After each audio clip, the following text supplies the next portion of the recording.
దేవుని యొక్క ఘనమైన నామానికి మహిమ, స్తుతి, గౌరవం ఎప్పటికీ కలుగునుగాక.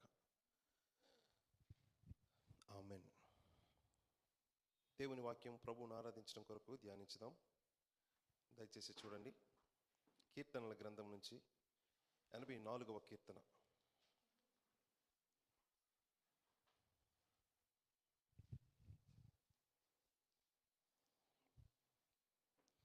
చదువుతూ ఉన్నాం మనం 84వ కీర్తన.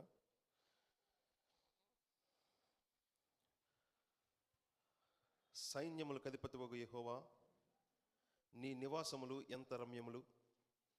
యెహోవా మందిర ఆవరణములను చూడవలనని నా ప్రాణము ఎంతో ఆశపడుచున్నది, అది సొమ్మసిల్లుచున్నది.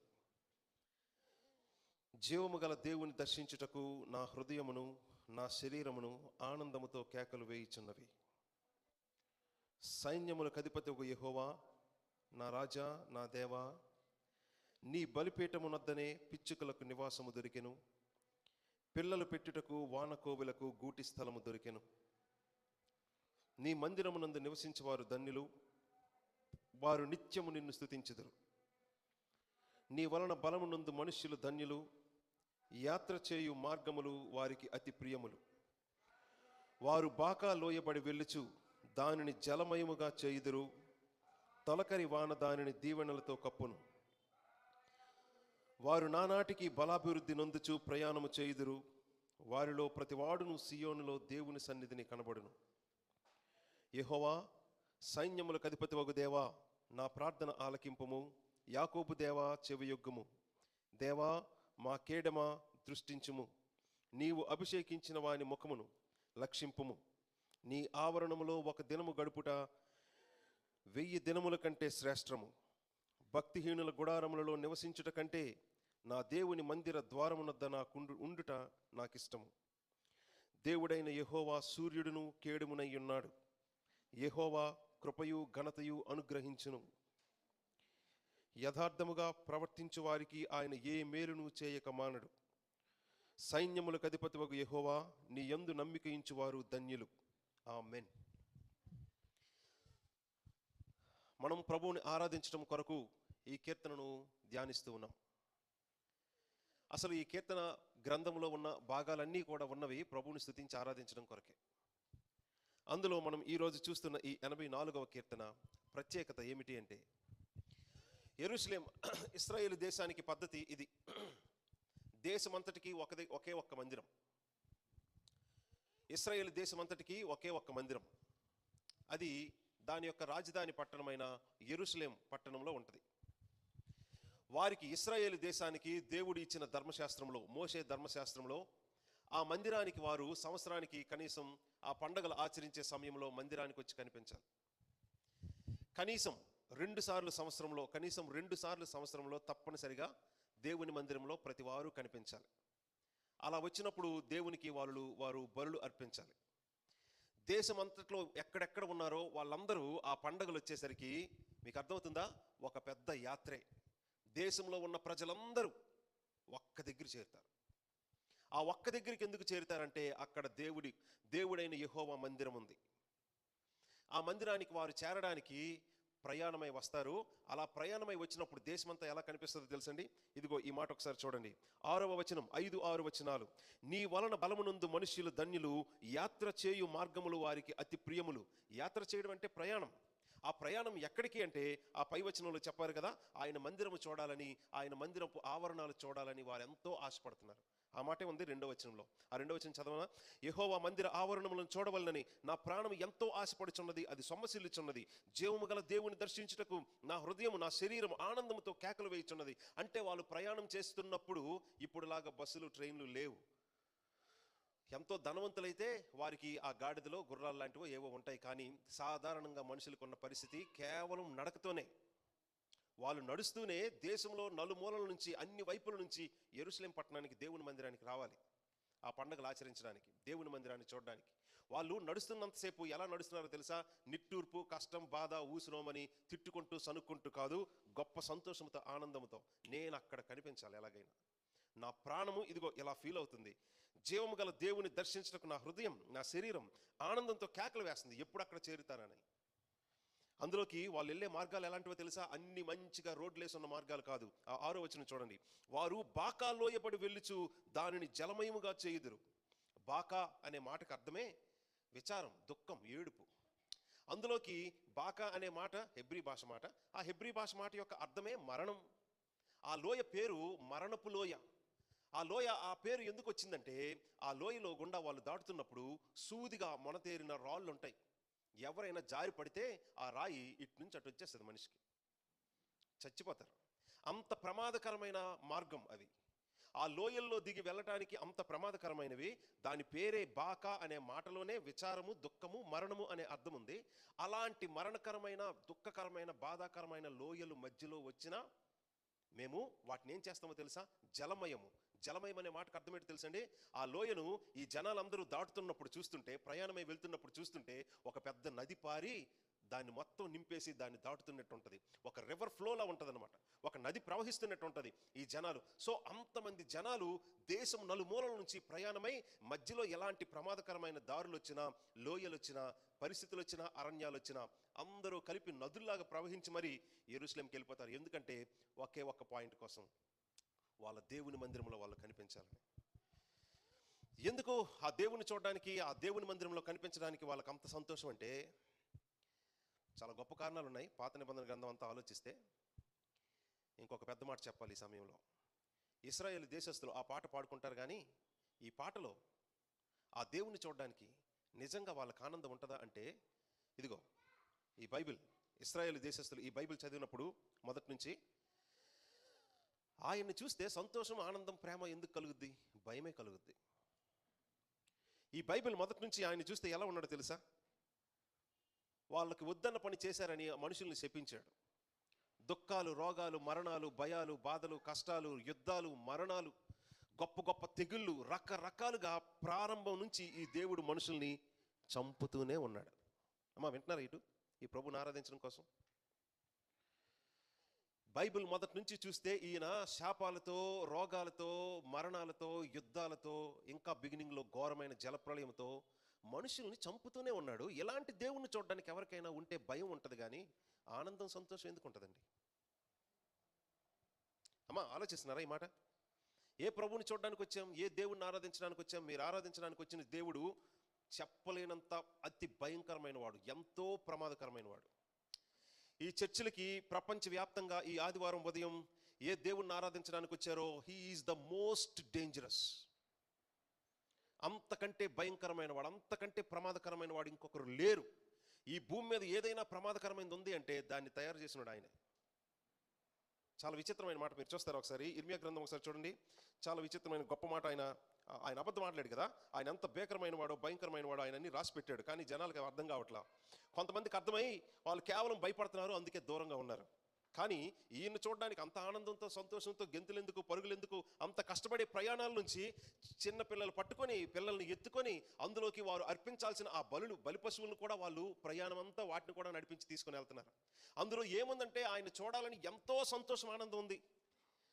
ఆయన నిజానికి ఎటువంటి వాడంటే ఈ బైబిల్ అంతా సాక్ష్యం ఇస్తుంది, ఆయన కంటే భయంకరమైన వాడు ఇంకొకరు లేరని. మనం చదువుతున్నాం ఇర్మియా గ్రంథం 5వ అధ్యాయం నుంచి ఒక్క మాట దయచేసి చూడండి. ఈ బైబిల్ చూస్తే ఈ దేవుని గురించి ఏం తెలియాలి అంటే, తెలియాల్సిన విషయాలు ఇవే, అర్థం చేసుకోవాల్సిన విషయాలు ఇవే.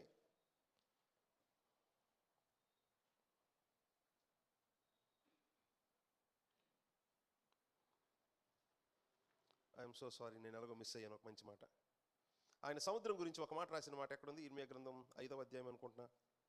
ఇర్మియా గ్రంథం 5వ అధ్యాయంలో, 5వ అధ్యాయమే చదువుతున్నాను చూడండి ఒకసారి ఒక మాట. 22వ వచనం. ఆయన సముద్రాన్ని ఎందుకు తయారు చేశాడో అక్కడ ఒక మాట రాయించారు. బైబిల్ మధ్యలో 631వ పేజీ. ఈ మాట నేను ఎందుకు చదువుతున్నానో తెలుసండి? సముద్రమే కాదండి, మనుషుల్ని చంపేస్తుందేమో, దీనివల్ల మరణం వస్తుందేమో అనే భయం దేనితో ఉంటుందో వాటన్నిటినీ ఆ రేంజ్లో అంత భయంకరంగా సృష్టించిన వాడు ఆయనే. వాటిని ఎందుకు అలా సృష్టించాడు? ఒక భయంకరమైన సర్పం, పామే అనుకోండి, దాన్ని చూసి భయపడతాం, ఎందుకంటే అది కాటేస్తే చచ్చూరుకుంటారు. ఒక సింహమే కావచ్చు, ఒక సరైన హైబ్రిడ్ ఒక కుక్కే కావచ్చు, దానివల్ల మనుషులకి ప్రమాదం, ప్రాణాపాయం అనేటట్లుగా ఒక జంతువుని, ఒక జీవిని ఎందుకు సృష్టించాడు? ఈ సృష్టిలో ఉన్న అంతెందుకు భయంకరమైన సముద్రం చూస్తే సంతోషమే, కానీ అందులో భయం కూడా ఉంటుంది, మామూలు భయం ఉండదు. నిజానికి సముద్రాన్ని ఆయన ఎందుకు సృష్టించారో చూడండి, మాట ఎంత విచిత్రంగా రాయించారో ప్రభు. 22వ వచనం, సముద్రము దాటలేకుండునట్లును దాని తరంగములు ఎంత పొర్లెనును అవి ప్రభల లేకనయు ఎంత ఘోషించినను దాని దాటలేకయు ఉండునట్లు నిత్య నిర్ణయము చేత దానికి ఇసుకను సరిహద్దుగా నియమించిన నాకు మీరు భయపడరా, నా సన్నిధిని వనకరా, ఇదే యెహోవా వాక్కు. ఇప్పుడు మీకు అర్థమవుతుందా? ఈ దేవుడైన యెహోవా ఎవరు అంటే సముద్రాన్ని చేసినవాడు. సముద్రాన్ని సృష్టించడమే కాదు, అది ఎల్లప్పుడూ అది కాముగా నిమ్మలంగా ఉండదు, అది ఎప్పుడు ఘోషిస్తూ ఉంటుంది, అది ఎప్పుడు ఆ సముద్రాన్ని రేపుతూ ఉంటుంది, నీళ్ళని రేపుతూ ఉంటుంది, కెరటాలు వస్తూ ఉంటాయి. అది ఎంత ఘోషించినా ఎంత ప్రబలినా అది మన మీదకు వచ్చేయకుండా ఇసుకతో దాన్ని కంట్రోల్ చేసి ఒక లైన్ గీసి ఈ లైన్ నువ్వు దాటకూడదని చెప్పి మరి దాన్ని ఆపుతున్న వాడికి మీరు భయపడరా అని అన్నాడంటే, సముద్రాన్ని ఆ రేంజ్లో చేసి దానికి ఒక గీతను నియమించి ఒక లైన్ని నియమించి ఎక్కడి వరకే నువ్వు ఎంత ప్రబలినా ఎంత వచ్చినా ఎక్కడి వరకే, ఇది దాటి కాదు అని సముద్రాన్ని కూడా కంట్రోల్ చేస్తున్న దేవునికి మీరు భయపడరా అని ఈ దేవుడైన యెహోవా అడుగుతున్నప్పుడు ఈ ప్రశ్నలోనే మీకు అర్థం కావాలి, ఈ సృష్టిలో మీరు ఏం చూసినా వాటిని సృష్టించి వాటిని అలాగ కంట్రోల్ చేస్తున్న దేవుడైన యెహోవాకి మానవులు భయపడ్డానికే ఆ రేంజ్లో సృష్టించాడు వాటిని. సో ఈ ఎంటైర్ బైబిల్ మెసేజ్ అంతా ఆయనకి భయపడడానికే ఉంది, భయపడేటట్లే ఉంది. ఈ ప్రపంచంలో ఏ దేవుని విషయంలోనైనా జనాలు సాఫ్ట్గా దేవుడు మంచివాడు గొప్పడు ఏదో చెప్తారు, కానీ దేవుడైన యెహోవా గురించి ఎవ్వరు ఆ మాట చెప్పరు. ఎందుకంటే బైబిలే సాక్ష్యం.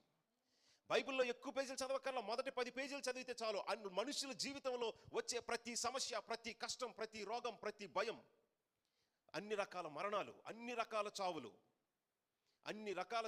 ఆ తర్వాత నిత్యం యుగయుగాలు అగ్నిగుండంలో ఉండేటట్లు నరకాన్ని కూడా సృష్టించి మానవులను వెయ్యడానికి రెడీగా ఉన్న అతి భీకరమైన, భయంకరమైన, ప్రమాదకరమైన దేవుడు ఈ లోకానికి ఒక్కడే ఉన్నాడు, దేవుడైన యెహోవా.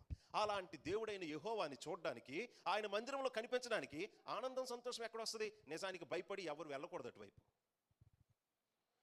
కానీ ఈ విషయం నిజానికి ఇశ్రాయేలు దేశస్తులకు కూడా తెలియదు, ఆ పాట పాడుతున్న వాళ్ళకి. 84వ కీర్తన చూడండి, మనం చివరికి వచ్చాం. మొత్తం అంతా చెప్పడం నా ఉద్దేశం కాదు, మనకిచ్చిన 20 నిమిషాల్లో ఆ ఒక్క అసలైన సత్యమే చూడాలి. ఆయన చెప్పడానికి నిజానికి భీకరుడే, మామూలు భీకరమైన వాడు కాదు, చెప్పడానికి మాటలు కూడా సరిపోలేనంత భీకరమైన వాడు, అంత భయంకరమైన వాడు. ఈ మాట నెగిటివ్గా ఉంటుంది కానీ ఆ మాట కూడా నిజం, అంత ప్రమాదకరమైన వాడు. ఈ లోకంలో ఎన్ని ప్రమాదాలు ఉన్నాయో ఆ అన్ని ప్రమాదాలు ఆయనే ప్లాన్ చేశాడు, సృష్టించాడు. వాటన్నిటికంటే మించినవాడు. మించడం ఏంటి, అసలు అడగడం కూడా అన్పారలల్, అన్కంపారబుల్. ఆయన ఎంత డేంజరస్, ఈ లోకంలో ఉన్న ప్రమాదకరమైన వాటిని వాటిని సృష్టించిన సృష్టికర్తతో పోల్చడం ఫూలిష్నెస్ అసలు. మరి అంత భీకరమైన, అంత ప్రమాదకరమైన ఈ వ్యక్తిని చూడడానికి సంతోషం ఎక్కడి నుంచి వస్తుందో తెలుసండి? ఈ పాట పాడొచ్చు ఇశ్రాయేలు దేశస్తులు, కానీ ఒక్కరికి కూడా అందులో ఉన్న అసలు పాయింట్ అర్థం కాదు. ఎవరికి అర్థమవుతుందో తెలుసండి? క్రైస్తవులకే. ఎందుకో ఆ మాట చూడండి ఒకసారి. 3వ వచనం, సైన్యములకు అధిపతియగు యెహోవా, నా రాజా, నా దేవా, నీ బలిపీఠమునొద్దనే పిచ్చుకలకు నివాసము దొరికెను, పిల్లలు పెట్టుటకు వానకోవులకు గూటి స్థలము దొరికెను. ఆ పిచ్చుకలు, వానకోవులు అనేవి, ఈ పిచ్చుకలంటే ఈ పక్షి జాతులన్నిట్లో ఎంతో ఫీబుల్, చిన్నవి, బలహీనమైనవి, పిరికివి. పావురము కంటే చిన్నవి, బలహీనమైనవి, ఎంతో పిరికివి. పిరికితనం అంటే అంత భయం అన్నమాట వాటికి. అలాంటి పిచ్చుకలకు, వానకోవులకు నివాస స్థలం అంటే గూళ్ళు ఎక్కడ కట్టుకుంటున్నాయి తెలుసా అండి? అవి పిల్లలు పెడుతున్నాయి. ఎక్కడ పెడుతున్నాయి తెలుసా? గుడ్లు పెట్టి పిల్లల్ని పొదిగి, అంటే వాటి సంసారం, పిల్లల్ని పెట్టడం, పిల్లల్ని పెంచడం, వాళ్ళు మరలా పెరిగి అక్కడే బ్రతకడం. వాళ్ళకి జీవితం ఏంటి? చెప్పడానికి అన్నిటికంటే అతి బలహీనమైన, చెప్పలేనంత పిరికి వాటివి, ఎంతో చిన్నవి. అలాంటి వాటికి కూడా జీవితం, జీవనం. జీవితం అంటే ప్రాణం, జీవనం అంటే జీవితం కాలం అంతా. జీవితంలో జరిగేదంతా ఎక్కడో తెలుసండి? అంటే వాటి యొక్క సెక్యూరిటీ ప్రపంచంలో ఎక్కడా లేదు. అవి ఎంతో, జాగ్రత్తగా ఆలకించండి మాట, అవి ఎంతో పిరికివి, ఎంతో చిన్నవి, వాటిని అవి కాపాడుకోలేవు. వాటిని అవి కాపాడుకోలేని ఎంతో చిన్నవి, బలహీనమైనవి, ఎంతో పిరికితనం కలిగిన అంత చిన్న పక్షి జాతులు కూడాను లోకంలో ఇంకెక్కడ వాటికి భద్రత, సెక్యూరిటీ లేదు. అవి క్షేమంగా, సంతోషంగా, నిమ్మలంగా పిల్లల్ని పెంచేటట్లు బతకగలిగే ఒకే ఒక స్థలం సైన్యములకు అధిపతి అయిన యెహోవా యొక్క బలిపీఠం. ఎందుకంటే మీకు అర్థమవుతుందా? ఎందుకంటే ఆ బలిపీఠం మీద బలి కూడా, ఆ మాట చూడండి, నీ బలిపీఠం. అది ఆయన బలిపీఠమే. అందులో ఇంకొక మాట, క్రిస్టియన్ థియాలజీతో చూస్తే ఆ బలిపీఠం మీద బలి కూడా ఆయనే. చూసారా, మీకు ముందు నుంచి ఆ మాటలని ఎందుకు చెప్తున్నాడు తెలుసా? ఆయన ఎంత భీకరుడు, భయంకరమైన వాడు, ప్రమాదకరమైన వాడు. ఎందుకు ప్రమాదం, ఎందుకు భయంకరం అంటే ఆయన అంత పరిశుద్ధుడు.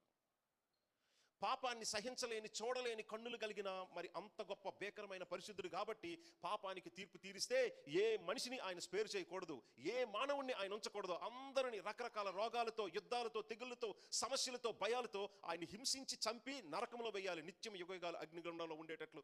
అలాగా మానవ జాతి అంతటిని వారి పాపాన్ని బట్టి శిక్షించి, సమస్యలిచ్చి, రోగాలిచ్చి, కష్టాలిచ్చి, అపజయాలు, అవమానాలు కలిగించి ఇక్కడ చంపి నిత్యం యుగయుగాలు నరకంలో వేయడానికి ఒకే ఒక్క హక్కు, అధికారం ఉన్న దేవుడు ఈ లోకానికి ఒక్కడే ఉన్నాడు. ఆయన దేవుడైన యెహోవా. అలాంటి దేవుడైన యెహోవా పట్ల మానవులకు ఉండేది కేవలం భయమే ఉండాలి, కానీ ఆనందం, సంతోషం, ఆయన్ని చూడాలని చెప్పలేనంత ఆశ ఎక్కడి నుంచి వచ్చిందంటే ఇంత ఘోరమైన మనుషులు, ఇంత ఘోరమైన పాపాన్ని బట్టి, ఆయన పరిశుద్ధత, నీతి న్యాయాలు బట్టి తీర్పు తీర్చాల్సి వచ్చిన అదే మనుషులు, అదే పాపుల కోసం అవసరమైతే మీ వంతు, మీ బదులు, మీ స్థానంలో మీ పాప శిక్ష అంతా ఆయన వేసుకొని మీకోసం అదే బలిపీఠంపై ఆయన మరణించి, మీ పాప శిక్ష ఆయన పొంది మీకు జీవితాన్ని, సంతోషాన్ని, సుఖాన్ని, ఇంకా ప్రపంచంలో ఎక్కడా లేని సెక్యూరిటీ, భద్రతను ఇవ్వగలిగే ఈ లోకానికి ఉన్న ఒకే ఒక్క దేవుడు, సైన్యములకు అధిపతి యెహోవా యేసుక్రీస్తుగా మీకోసం మరణించడానికి ఆ బలిపీఠం ఎక్కినవాడు ఆయనే. ఇంత భీకరమైన దేవుణ్ణి చూడడానికి ఎవరికి మనసు ఉండకూడదు, దెబ్బకు పారిపోవాలి. ఎబో అక్కడ ఉన్నది యెహోవా, ఆయన దగ్గరికి వెళ్ళకూడదు. ఆయన ప్రతిదీ, ఆయన దగ్గరికి వెళ్ళామనుకో మన జీవితంలో ఉన్నవన్నీ ఆయన క్లియర్గా కనిపిస్తాయి. దాన్ని బట్టి మనల్ని చూస్తే కోపంతో శిక్షించాలి, చంపాలి. ఎందుకంటే మనకు జీవితం ఇచ్చిన వాడే ఆయన, ఈ లోకాన్ని సృష్టించిన వాడే ఆయన. మనందరం అసలైన నిజమైన సృష్టికర్తకు వ్యతిరేకంగా పాపం చేస్తే ఆ పాపానికి శిక్షగా లోకాన్ని శపించి, మీరు ఇక్కడ కూర్చున్న వాళ్ళు ఎవరు ఎన్ని రకాల సమస్యల్లో, బాధల్లో, ఇబ్బందుల్లో ఉన్నారో, ఇదిగో కొంతమంది పిల్లలు ఉన్నారు, యవనస్తులు ఉన్నారు, ఈ రోజు వరకు మీరు జీవితంలో రియల్ ఛాలెంజెస్ చూడకపోవచ్చు. వయసు పెరుగుతున్న కొలది రియల్ ఛాలెంజెస్ చూస్తారు. అంటే క్లిష్టమైన పరిస్థితులు జీవితంలో చూస్తారు, ఇబ్బందులు పడతారు, భయాలు పడతారు, టెన్షన్లు పడతారు, ఇంకా రకరకాల రోగాలు, సమస్యలు. ఇవన్నీ మీకు రావడానికి కారణం దేవుడైన యెహోవాయే, ఇంకొక దేవుడు కాడు. కొడుతున్నవాడు ఇంకొకడు కాదు, ఈయనే. శిక్షిస్తున్నవాడు ఇంకొకడు కాదు, ఈయనే. మీ ఇంట్లో ఉన్న కష్టాలు, బాధలు, ఇబ్బందులు ఇవన్నీ కలిగిస్తున్నవాడు ఇంకొకటి కాదు, ఈయనే. ఎందుకంటే మీకు జీవితము, ప్రాణము, రూపాన్ని ఇచ్చినవాడు ఈయనే. కాబట్టి ఈ అసలైన నిజమైన సృష్టికర్తను ఎరగక రకరకాలుగా పిచ్చి పిచ్చి పాపాలు చేస్తున్న జీవితాలకు, మానవులకు ఆయన పరిశుద్ధత బట్టి, నీతి న్యాయాలు బట్టి మనుషుల్ని, లోకాన్ని శిక్షిస్తున్నవాడు దేవుడైన యెహోవాయే.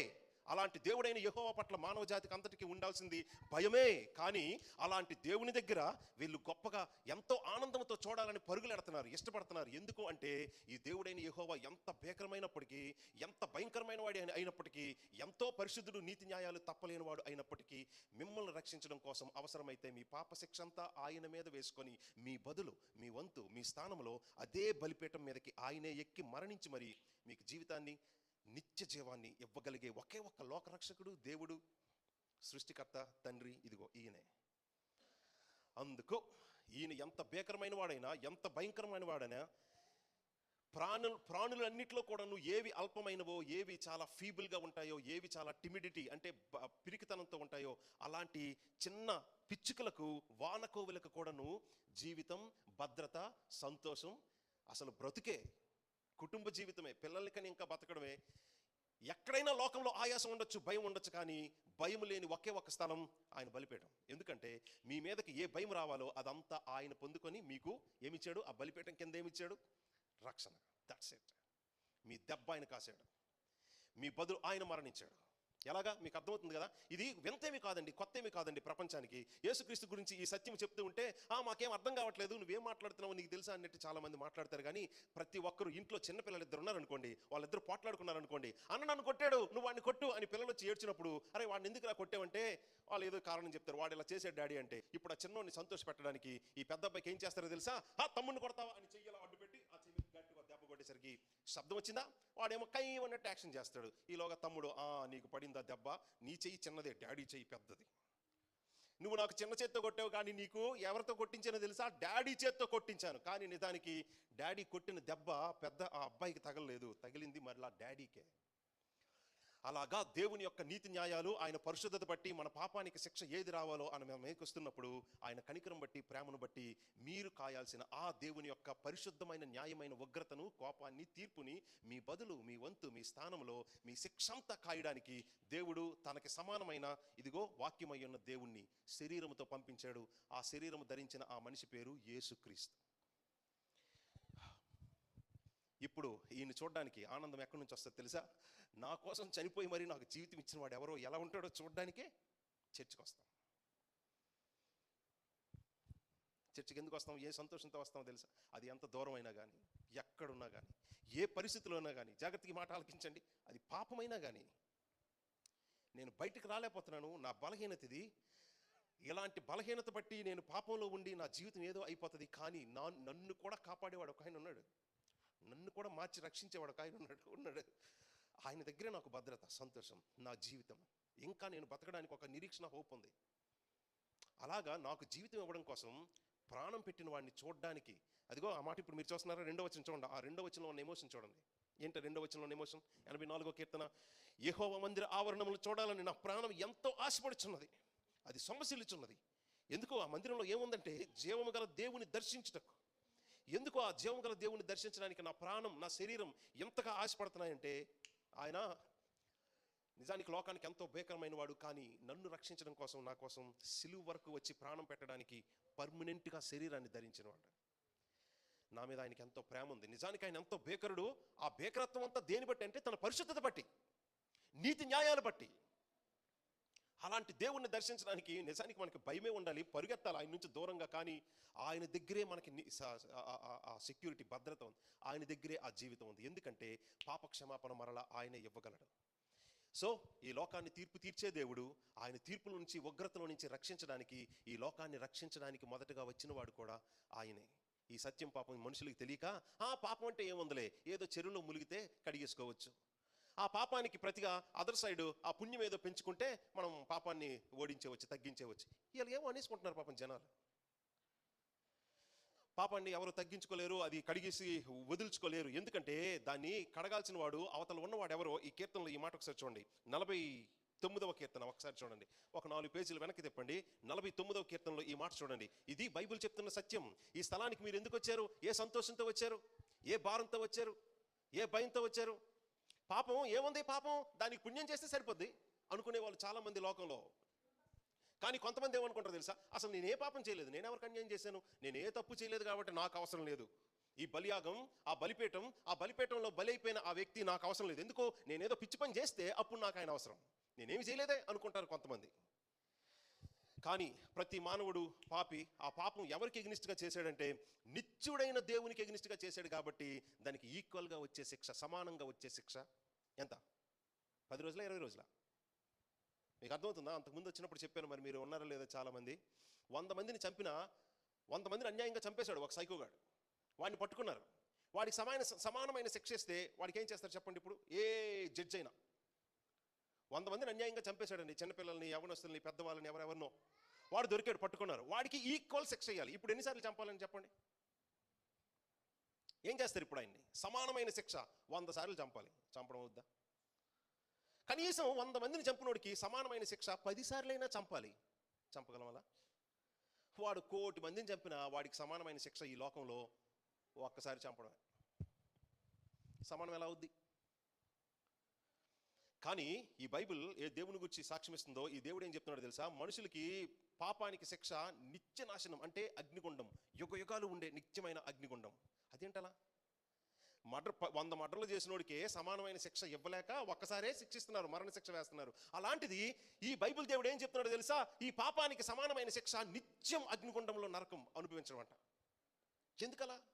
ఎందుకు అంటే మీరు జీవితంలో ఒక్క అబద్ధం అన్నా, నోటి నుంచి రాకూడని మాట ఒక్కటి వచ్చినా, ఇంకొక వ్యక్తిని శపించిన, పాపాలన్నింటిలో చిన్న పాపాలు చెప్తున్నాను, దానికి సమానమైన శిక్ష యుగ యుగాలు నిత్యం అగ్నిగుండంలో పళ్ళు కొరుకుతూ ఏడుస్తూ ఉండడమే. ఎందుకో తెలుసండి? మీ ఒక్క అబద్ధం ఎవరికి వ్యతిరేకంగా చేశారో తెలుసా? చెప్పిందో తెలుసా? ఒక్క అబద్ధం మనిషి అనుకుంటున్నారేమో, కాదు, అవతల ఉన్న అసలైన నిజమైన సృష్టికర్తకి, ఆయన అనంతమైన వాడు, అనంతమైన వాడికి వ్యతిరేకంగా చేసిన ఒక చిన్న పాపమైన, తప్పైనా దానికి సమానమైన శిక్ష అనంతమైన శిక్ష. నిత్యుడైన దేవునికి వ్యతిరేకంగా చేసిన ఒక చిన్న పాపమైన, ఏ తప్పిదమైన, దానికి సమానమైన శిక్ష నిత్యమైన శిక్ష. నిత్యత్వం.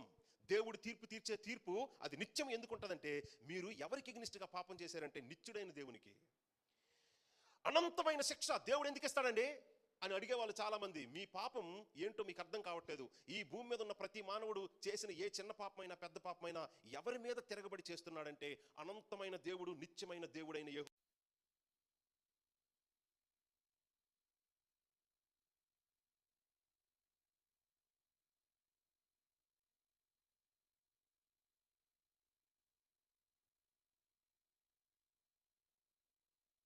లేదా అనేది ఆ మాట చూడడానికి మనం ఈ 49వ కీర్తనలో ఒక మాట చూస్తున్నాం. దయచేసి చూడండి 49వ కీర్తన. ఈ మాట చూసి ఆ బలిపీఠం పైన బలైపోవడానికి వచ్చిన వాడి మీద మీకు ఎంత ప్రేమ, ఎంత అభిమానం ఉండాలో ఆయన మీద చూపించాల్సిన ఆ ప్రేమతో, ఆ ఇష్టంతో, ఆ గౌరవంతో ఈ లోకంలో ఏ మనిషిని కానీ, ఏ ప్రాక్టీస్ కానీ, ఏ ప్లెజర్ కానీ, ఏ ప్రోగ్రామ్ ప్లాన్ కానీ ఆ విలువ ఇవ్వకూడదు. ఆ ఒక్క వ్యక్తికి ఇచ్చే విలువతో. ఎందుకంటే చూడండి 49వ కీర్తనలో ఈ మాట 7వ వచనం. 49వ కీర్తన బైబిల్ మధ్యలో 477వ page, Telugu Bible old font. ఎవడును ఏ విధము చేతనైనను తన సహోదరుని విడిపించుకోలేడు. దేంట్లో నుంచి విడిపించుకోవడం? ఆ పక్కన ఉంది. వాడు కుళ్ళు చూడక నిత్యము బ్రతుకున్నట్లు.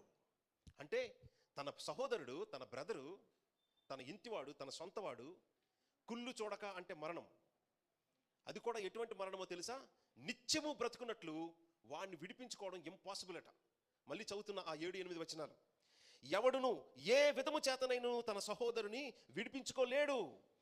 ఆ సహోదరుడు కుళ్ళు చూడక నిత్యము బ్రతుకున్నట్లు వాని నిమిత్తము దేవుని సన్నిధిని ప్రాయశ్చిత్తము చేయగలవాడెవడు లేడు. ఎందుకు? ఇప్పుడు చెప్పండి, తన సహోదరుణ్ణి ఎవరి చేతిలో నుంచి విడిపించుకోవాలి? అవతల తన సహోదరుని పట్టుకున్న వ్యక్తి ఎవరు? 8వ వచనం. తన సహోదరుణ్ణి బందీలో పట్టేసుకున్న వ్యక్తి ఎవరు? ఆ వ్యక్తి ఒకవేళ 200 అడుగుల విగ్రహం అనుకోండి, ఆ 210 అడుగులంత బంగారమో డబ్బో ఇస్తే ఆ వ్యక్తి వదిలేవచ్చు. ఏంటి నాకంటే ఎక్కువ ఇచ్చేవే అని వదిలేవచ్చు ఆ వ్యక్తి. కానీ అవతల తన సహోదరుని పట్టేసుకున్నవాడు ఎవరో తెలుసా? ఎవరికి? అమ్మా మీరు చూడటం లేదు, దేవుని వాక్యం మీద మనసు పెట్టట్లేదు. 8వ వచనం చూడండి ప్లీజ్. ప్రభుని ఆరాధించడానికి వచ్చాము కదా, సత్యము చూడండి. వాడు కుళ్ళు చూడక నిత్యము బ్రతుకున్నట్లు వాని నిమిత్తము దేవుని సన్నిధిని ప్రాయశ్చిత్తము చేయగలవాడు ఎవడు అంటే వాళ్ళ సహోదరుని పట్టుకున్నవాడు. ఆ సహోదరుని పట్టుకొని వదలకుండా ఉన్నవారు ఎవరు అంటే దేవుడు. తన సహోదరుని విడిపించుకోవాలంటే ఎవరు వదలాలి? దేవుడు. 8వ వచనం. ఇంతకీ ఆ దేవుడు ఎప్పుడు వదులుతాడు? ఇదిగో అక్కడ తన సహోదరుని విడిపించుకోవడానికి సమానమైన ప్రైస్ పే చేయాలి. ఎంత విలువ చెల్లించాలో ప్రాయశ్చిత్తం అనే మాటకు అర్థం అదే. ర్యాన్సమ్ అన్నారు అంటే ఎంత ప్రైస్ చెల్లించాలో, ఎంత విలువ చెల్లిస్తే అక్కడ ఉన్న ఆ యజమాని తన సహోదరుని పట్టేసుకున్నాడు కదా, ఆ సహోదరుని వదిలేస్తాడో విడిపించుకోవచ్చో ఆ ప్రైస్ గురించి మాట్లాడుతున్నాడు. ఆ 9వ వచనం చూడండి, ఆ ప్రైస్ ఎంత గొప్పదో తెలుసా? 9వ వచనం. వారి ప్రాణ విమోచన ధనము బహు గొప్పది, అది ఎన్నటికి నీ తీరకట్లు ఉండాల్సిందే. ఇంపాసిబుల్. మానవులు ఈ లోకంలో అనుకుంటున్నారు నేనేం పాపం చేయలేదని. కొంతమంది అనుకుంటే ఏముందలే పాపం చేస్తే అలా చెరులో ములిగితే, ఆ నీటిలో ములిగితే పాపం కడిగేసుకోవచ్చని కొంతమంది అనుకుంటే, మరి కొంతమంది ఆ మెట్లేవో ఎక్కితే అక్కడ కడిగేసుకోవచ్చని వాళ్ళు అనుకుంటే, ఏముంది దాన ధర్మాలు చేసి నలుగురికి తిండి పెడితే పాపం కడిగేసుకోవచ్చని మరి కొంతమంది అనుకుంటే, ఏం పర్వాలేదు యోగా చేస్తే పాపం కడిగేసుకోవచ్చని ఇంకొకడు అనుకుంటున్నారు. ఈ లోకంలో రకరకాల అభిప్రాయాలు. కానీ బైబిల్ చెప్తున్న సత్యం ఏంటో తెలుసా? ఆ దేవుని యొక్క ఉగ్రత నుంచి, తీర్పు నుంచి మీ వాళ్ళని నువ్వు విడిపించుకోవాలి అంటే అక్కడ చెల్లించాల్సిన క్రయధనం బహు గొప్పది, అది ఎన్నటికీ తీరకట్లు ఉండాల్సిందే. అలాంటప్పుడు ఈ కీర్తన వర్షిప్ ఎలా అవుతుంది? ఈ 49వ కీర్తనలో మనం చూస్తున్న ఆ మాట ఆరాధన ఎలా అవుతుంది? ఈ కీర్తనలో ఉన్న ప్రతి వాక్య భాగం వర్షిప్ చేయడానికే, దేవుని స్తుతించడానికే. అయ్యో నువ్వు థ్యాంక్స్, నీకు ఎంతో గొప్పవాడివి, నా జీవితానికి మేలు చేసావు, నీకు వందనాలు, థ్యాంక్స్ అని చెప్పడానికే ఉన్నాయి కీర్తనలన్నీ. మరి ఈ వచన భాగం ఏం చెప్తుందో తెలుసా? ఇంపాసిబుల్, మానవుడు దేవుని చేతుల నుంచి బయటపడడం ఇంపాసిబుల్ అని చెప్తున్నది. అలాంటప్పుడు ఈ మాటలు వర్షిప్ ఎలా అవుతుంది? దేవునికి మనుషులు థ్యాంక్స్ చెప్పడం ఎలా అవుతుంది? ఇందులో ఉన్నదంతా ఇంపాసిబిలిటీ. మానవుడు దేవుని యొక్క ఉగ్రత నుంచి, నరకం నుంచి తప్పించుకోవడం ఇంపాసిబుల్, పాప క్షమాపణ ఇంపాసిబుల్ అని చెప్తున్నప్పుడు ఈ మాటలు కీర్తనలో పెట్టడానికి కారణం ఏంటి? కీర్తనలో ఈ మాటలు పాడడానికి అది ఆరాధనకు అసలు ఎలాగ కారణం అవుతుంది, పాయింట్ అవుతుంది? ఇది మానవులకి ఎవరికైనా ఇంపాసిబులే. ఎవ్వరు కూడా ఒక మనిషిని, తన సహోదరుని, తన పిల్లోడిని, తన తండ్రిని, తన తల్లిని, భర్తను, భార్యను దేవుని యొక్క ఉగ్రత నుంచి, పాపం నుంచి విడిపించుకోవడం మానవ జాతికి ఇంపాసిబుల్. ఈ లోకంలో ఉన్న ధనం, బంగారం అంతా తీసుకెళ్లి పెట్టినా అవతల ఉన్న దేవుడు దానికి పడేవాడు కాడు. మరి దేనికి పడతాడంటే, దేనికి వదులుతాడంటే ఇప్పుడు మీరే చెప్పండి. దాని యొక్క ఆన్సరే ఇదిగో ఈ కీర్తనలోనే ఉంది. దాని వెనకాతలో ఉన్న పాయింట్ అంతా అదే. ఆఫ్ కోర్స్ మనం చూస్తున్న 84వ కీర్తనలో ఉన్న కూడా పాయింట్ అదే. లోకంలో ఎక్కడా ఉండదు ఆ సెక్యూరిటీ, ఆ భద్రత, ఆ జీవితం, ఫ్యూచర్, హోప్, నిరీక్షణ. కానీ ఎక్కడ ఉంటుందో తెలుసా? ఇశ్రాయేలీలు దేవుడు 3వ వచనం మనం చూస్తున్నాం 84వ కీర్తన. సైన్యములకు అధిపతియగు యెహోవా, నా రాజా, నా దేవా, నీ బలిపీఠమునొద్దనే పిచ్చుకలకు నివాసము దొరికెను, పిల్లలు పెట్టుటకు వానకోవులకు గూటి స్థలము దొరికెను. ఇంకెక్కడా ఎందుకు దొరకలేదో తెలుసా? ఇంకెక్కడా వాటికి ఆ భద్రత, సెక్యూరిటీ లేదు. ఎంత ఫీబుల్ బర్డ్స్, ఈ పక్షి జాతి అన్నిట్లో కూడా చిన్నవి, ఎంతో బెత్తరపడిపోతాయి, భయపడిపోతాయి, పిరిగితనంతో పారిపోతాయి. అలాంటి వాటికి కూడా జీవితం, జీవనం, కుటుంబం, పిల్లల కండం, బతికాడు. మొత్తం ఎక్కడ అంటే అంత గొప్ప సెక్యూరిటీ ఎక్కడుందంటే బలిపీఠం దగ్గర. ఎందుకంటే ఆ బలిపీఠం పైన ఉన్నవాడి బట్టి మీ బదులు, మీ వంతు, మీ స్థానంలో మీ పాపశిక్ష ఏ మానవుడు, ఏ దైవ మానవుడు భరిస్తాడో ఆయన వల్లే మీకు జీవితం, సంతోషం, ఆనందం, అన్నిటికంటే మరి గొప్పది నిత్య జీవం. నిత్య జీవం. అలాగా మనకి ఎంత గొప్ప జీవితానికి భద్రత, సంతోషం, జీవితం, భవిష్యత్తు, అన్నిటికి మించిన నిత్య జీవం ఇవ్వడానికి మీ కొరకు బలైపోయిన వాడు మామూలుడు కాదు. జలప్రలయంతో కొన్ని కోట్ల మందిని చంపేశాడు 2 రోజుల్లో. అంత భీకరమైన వాడు మీకోసం ఆ బలిపీఠం మీదకి బలైపోవడానికి వచ్చాడు. ఈయన నిజానికి భీకరమైన వాడే. ఇలాంటి వాడిని చూడడానికి ఎవరైనా భయపడాలి. కానీ నా హృదయం ఎంతో ఆనందంతో కేకలు వేయుచున్నది ఈ జీవం గల దేవుణ్ణి చూడడానికి అనే మాటలు ఎందుకున్నాయంటే ఆయన అంత భీకరుడు. ఎందుకంటే ఆయన అంత పరిశుద్ధుడు, నీతి న్యాయాలు తప్పలేనివాడు. కానీ మిమ్మల్ని కోరుకొని, మిమ్మల్ని రక్షించడానికి, మీకోసం ప్రాణం పెట్టడానికి సిలువ వరకు వచ్చాడు. ఆయన బలిపీఠం మీద ఆయనే ఎక్కాడు. ఇలాంటి దేవుణ్ణి చూడడానికి ఆనందం కాకపోతే ఇంకేముంటుంది చెప్పండి? ఎంతకంటే సంతోషం, ఎంతకంటే ఆనందం ఇంకా ఏ వ్యక్తిని చూడడానికి ఉండాలి చెప్పండి? ఆయన చూడడానికి వచ్చారు. ఆయన మరొకసారి తన ప్రేమ, మీ మీద ఆయనకున్న ప్రేమ ఏంటో, మీకోసం ఆయన ఎంత కిందకు వచ్చాడో మరలా విన్నారు. కాబట్టి ఆ ప్రేమతోనే ప్రభువుని ఆరాధించదాం. తలలు వంచుదాం, తలలు వంచుదాం. ఈ ప్రభు గురించి విన్న ఈ మాటలతో, ప్రభువా నీకు స్తోత్రాలు, థ్యాంక్ యూ సో మచ్. నిన్ను చూడడానికే ఇక్కడికి వచ్చాం. నిన్ను కాకపోతే ఇంకెవరిని చూడడానికి పరుగులెత్తాలి? ఇంకెవరిని చూసినా కానీ అందులో ఆ ఆనందం, ఆ భద్రత, సెక్యూరిటీ ఉందా? అందులో ఆ లైఫ్ ఉందా? ఫ్యూచర్ ఉందా? హోప్ ఉందా?